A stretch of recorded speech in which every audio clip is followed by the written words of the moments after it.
बदला एक बहुत ही खूबसूरत गांव था जिसका नाम था देवीपुर। यहां सभी लोग बहुत खुशी खुशी से रहा करते थे।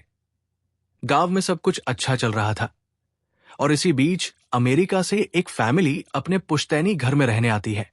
उस परिवार में पति पत्नी और उनका एक छोटा सा बेटा था और वो अपने हवेली में रहने आए थे। उनके आते ही गांव वालों में खुशी की लहर दौड़ पड़ी, क्योंकि ये फैमिली कोई और नहीं बल्कि इसी गांव में रहने वाले एक पुराने जमींदार की थी और गांव वाले उनकी बहुत इज्जत करते थे। सब कुछ ठीक चल रहा था, लेकिन अचानक एक दिन इस परिवार के बच्चे की तबीयत अचानक बिगड़ने लगती है। सभी को लगता है मौसम का परिवर्तन हुआ होगा, लेकिन बात तो कुछ और ही थी। धीरे धीरे लड़के का चेहरा नीला पड़ने लगा। जल्दीबाजी में परिवार ने डॉक्टर को बुलाया और डॉक्टर को भी कुछ समझ नहीं आया तो उसने पास में ही बने एक हॉस्पिटल में उन्हें हेल्थ टेस्ट के लिए बुलाया ताकि बच्चे की बीमारी का पता लगाया जा सके। परिवार ने डॉक्टर की सलाह अनुसार हॉस्पिटल जाना जरूरी समझा। सारे टेस्ट होने के बाद भी कुछ नहीं हासिल हुआ। जैसे ही सारा परिवार गांव पहुंचा तो गांव के कुछ बुजुर्गों ने बच्चे की हालत देखकर उन्हें तांत्रिक के पास जाने को कहा। आज भी गांवों में पुराने रीति रिवाज के अनुसार झाड़ फूंक करके इलाज करने की प्रथा कायम है। सभी सदस्य बच्चे के लिए तांत्रिक के पास भी जाने को तैयार हो गए। गांव के पास ही पहाड़ी में एक बाबा रहते थे जो कि काली विद्या में भी माहिर थे। जैसे ही उनके आश्रम की सीढ़ियों में वो बच्चा अपने परिवार के साथ पहुंचा तो तांत्रिक जोर जोर से चिल्लाने लगे, तू क्यों आई है? इतने बरसों के बाद भी तेरा बदला शांत नहीं हुआ। ये सब सुनकर बच्चे के माता पिता और गांव वाले दहशत में आ गए।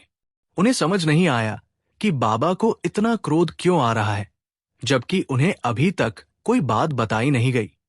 लेकिन बाबा तो काली माया में पारंगत थे। इस वजह से उन्हें रूहानी ताकतों को पहचानना आता था। सभी लोगों ने आश्रम में प्रवेश किया, लेकिन बाबा ने केवल उस बच्चे को पास आने को कहा। बच्चे की हालत बहुत ही खराब थी। उसकी आंखें लाल हो चुकी थी, उसका शरीर नीला दिखाई पड़ रहा था और उसके शरीर का तापमान आम बुखार से कहीं ज्यादा था। ओझा ने विभूति उठाकर के बच्चे के मुंह पर फेंका। बच्चा जमीन पर लेट गया और जोर जोर से हाथ पैर हिलाने लगा। किसी को कुछ नहीं समझा रहा था कि बाबा की विभूति से क्या चमत्कार हुआ कि बच्चा अपने आप जमीन पर लेटकर ऐसी हरकतें करने लगा। तभी अचानक बच्चा अपने पैर की उंगलियों के बल खड़ा हो जाता है और बहुत ही खूंखार औरत की आवाज में ओझा को उसके पुराने नाम से बुलाया, अरे वो प्रेमनाथ, मैं तुझे नष्ट कर दूंगी। लड़के का ऐसा स्वर सुनकर उसके मां बाप घबरा गए। लड़के को इस अवस्था में देखकर उन्हें कुछ समझ नहीं आ रहा था कि ऐसा क्यों हो रहा है। तभी तांत्रिक ने एक मंत्र पढ़कर बच्चे को अपने काबू में किया। सारे गांव वाले तांत्रिक से पूछने लगे, बाबा ये सब क्या है? ये बच्चा ऐसा क्यों कर रहा है?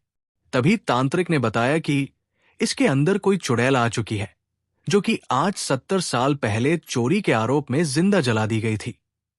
उसे ऐसी सजा देने वाले कोई और नहीं बल्कि इसी बच्चे के दादाजी थे और वो चुड़ैल अपना बदला लेने इसलिए आई है क्योंकि वो गर्भवती अवस्था में जिंदा जली थी और उसके कोख में पल रहा मासूम बच्चा भी जल गया।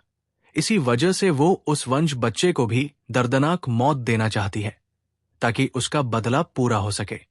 ये सारी कहानी जानने के बाद उसके परिवार वाले ओझा के सामने गिड़गिड़ाने लगे और अपने बच्चे की जान की भीख मांगने लगे।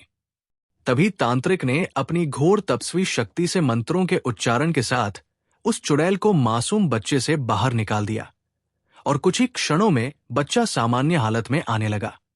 सभी को लगा कि सब कुछ हमेशा के लिए ठीक हो गया, लेकिन ये तो एक शुरुआत थी।